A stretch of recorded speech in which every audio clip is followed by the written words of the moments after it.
Hey everybody, welcome to Real Estate Revenues. I'm your host, Paul Airy, and in this episode, we're going to talk about turning one property into two properties. It's not magic. It's not illegal. It's pretty easy to do, and it's done pretty often, actually. So over the years, I've been amazed at how many people I have run across that have inherited properties. And I guess when you think about it, I shouldn't be amazed because that just happens. People die, they leave their properties to their family members. It might be your parents, might be an aunt or an uncle or a sibling or something might leave one to you. And assuming that you have the property in possession, probate's finished, there are no sibling arguments over the property, it's time to go to work on the property. Now we're going to talk about commercial properties, of course, because that's what we talk about here on this show. And we're going to talk about, we're just going to assume you have $1 million property. It could be a multi-tenant office building, a single tenant office building. It could be a retail property where you have several storefronts. It could be a single standalone retail, could be a restaurant building, anything like that, a warehouse, a shop building, storage facility even. So what do you do with it? How do you turn that into two properties? It's pretty easy. Takes some work, but won't take any money out of your pocket. Not really. So here's how you do it. There are going to be three main things that you have to look at on this property that you just acquired. Now, first of all, we're going to assume that there's no debt on this property. Now, you could inherit a property that has some debt, and you're going to probably inherit the loan along with it, or have to refinance it. But before you go and refinance it, you need to look at this. And before you decide, I don't want to mess with this, I don't know what to do with it, I hope you look at this and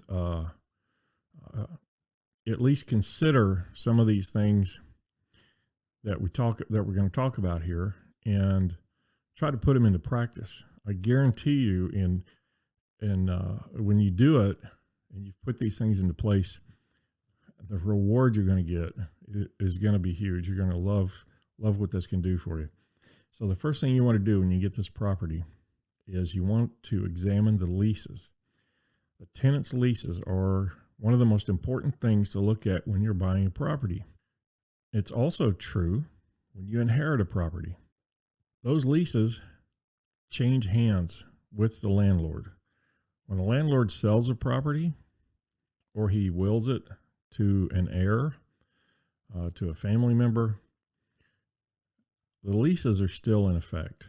The only way I know of to void a lease like that is if the tenant dies or if one of the parties goes into bankruptcy. If there's a bankruptcy involved, it's going to void the lease. But that's not the case here. The landlord is the one who died, and hopefully he had the property in a company name, and that will make things better for you. But the leases that the tenants have are important, and here's why. It decides how much money you make. It decides how long your tenant's going to be there and how long you're going to make that money. So you want to look at the lease, look at what type of lease it is. There are several different types. The most desirable type is a triple net lease, and that's where the tenant pays the property taxes, insurance, and the maintenance on the property. And basically the landlord has very little responsibility. And that is the most desirable type of lease for any landlord. And when you go to sell that building, if you decide to sell it, it will be better if you have a triple net lease. Now, if you don't, it's okay. We'll get into that in just a minute. You also want to look at the expiration dates on the leases. If the leases have expired, or one or more of them have expired, then you have the opportunity here to negotiate a new lease. And that's what you want. And this is the point where if you don't have a triple net lease, This is where you can convert it to a triple net lease if you're in the right type of property. The new lease, you want to make a triple net lease if possible. So when you do a new lease and it's been expired for a while, the old lease is irrelevant. You don't have to worry about what that lease said. You're starting over and you're starting with a new lease. Now, why would somebody let leases expire? Well, a lot of times when a landlord is managing their own properties and they start getting older, they do less and less on the property. Now that could mean it could also mean that they've kind of let the property get run down, but they don't keep up with the leases. It's pretty common for these leases to expire and the landlord just doesn't mess with it. He doesn't follow up on those. And when that happens, he starts losing money. He may not know it. He may not realize that, but that is what's happening. A lot of times these landlords will say to themselves, well, this tenant's been in here a long time. They've been in here for 5 years or 10 years. I don't really want to raise the rent on them. I want to keep them there. I want them to stay. Well, that's kind of a short-sighted thing to do, because if they're not good, if you haven't raised the rent in 10 years or 5 years, they can't leave. You can raise the rent. They're not going to get anything better anywhere else. And that's the thing. The tenants, if they did leave, it's going to cost them more money than if they stayed and paid a higher rent, because they have to find a new space. They have to negotiate the finish out allowance. They have to negotiate new rent, which is probably going to be higher. And they have the moving expenses. It costs a lot of money to move a business. So chances are they're going to stay. So don't worry about raising the rent. And if they haven't had a new lease in years, haven't had their rent raised in years, then I guarantee you they're expecting it. They know it's coming. They know they're going to get their rent raised at some point, and they may squawk about it for a little bit. They may say that, it's not fair. And then you just have to point out to them, look, you've had the same rent for 10 years. Why is this not fair for me to raise the rent? Market value is this, and I'm charging you this. Now, you may be at market value. You may be slightly below. You can negotiate over that with them. But this is very important to get the rent right. So you have the leases and you have the rent. Those are the first two things you have to do when you inherit one of these properties. Update the leases, update the rent. The next thing, the third thing that you have to do, is going to be kind of a combination of two things. And I'm going to put these two together because they really go together. One is deferred maintenance, and the other is expenses. You have to get your expenses under control. A lot of your expenses on a property like this that you inherit are because of deferred maintenance. And maybe the landlord has 30-year-old air conditioners on this property. The HVAC systems are antiques, and they keep going out, and he doesn't have a triple net lease, so he's paying for all the repairs on those. And sometimes you just let them go. The roof might leak, he just lets that go and patches it here and there. It might be time for a new roof.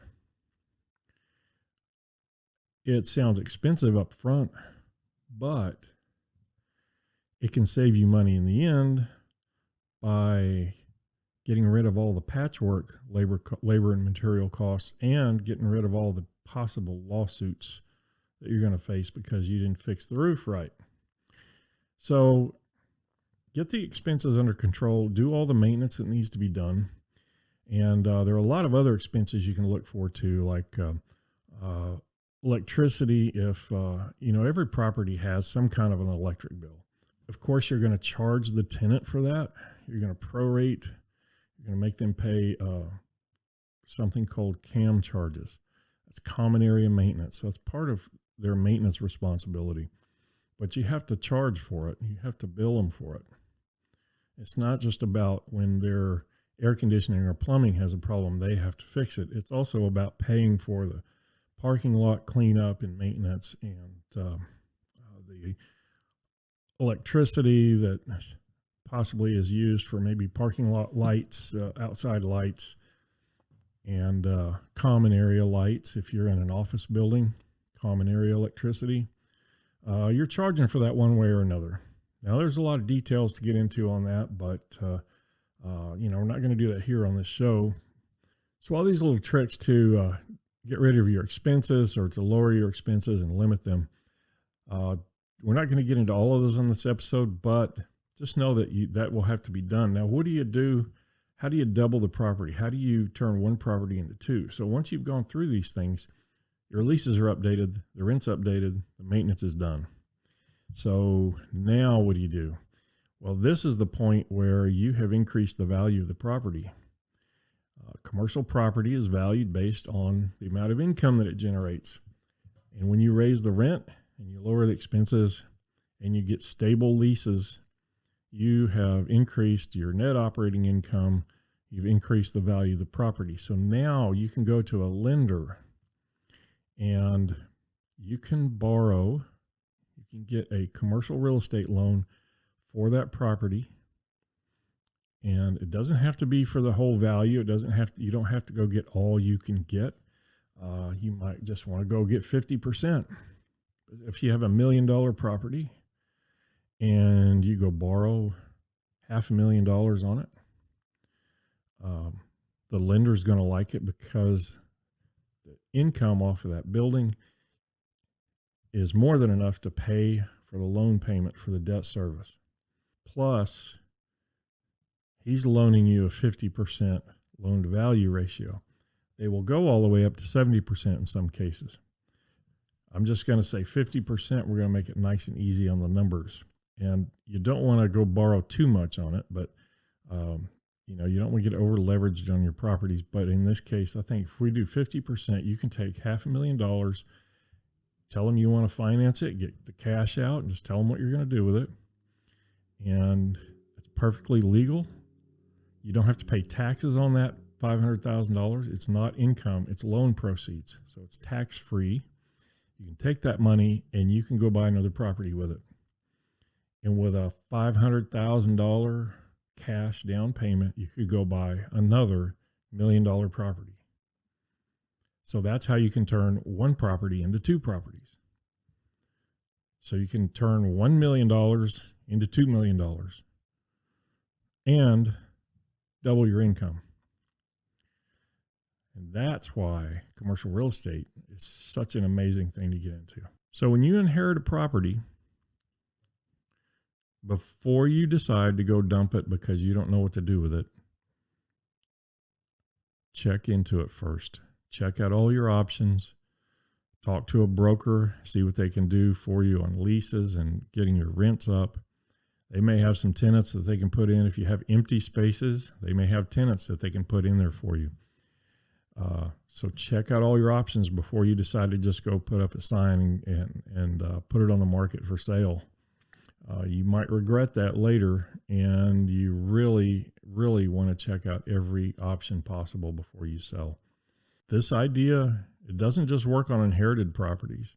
It may be a property that you've owned yourself for a long time, and you've paid the loan down so much that you have a lot of room in there, and you can do the same thing, go through these same processes, update all your leases and the rent and make sure the maintenance is done and get the value up a little more, and go borrow some more money, do a cash out refinance and take some of that money and go buy another property. So you don't have to just inherit it. You don't have to own it free and clear. It's nice when you do. That's the best case scenario, but it doesn't have to always be that way. So check it out first. Don't go run blindly into something just because you don't know anything about it. And that's it for this episode. I'll see you next time on Real Estate Revenue.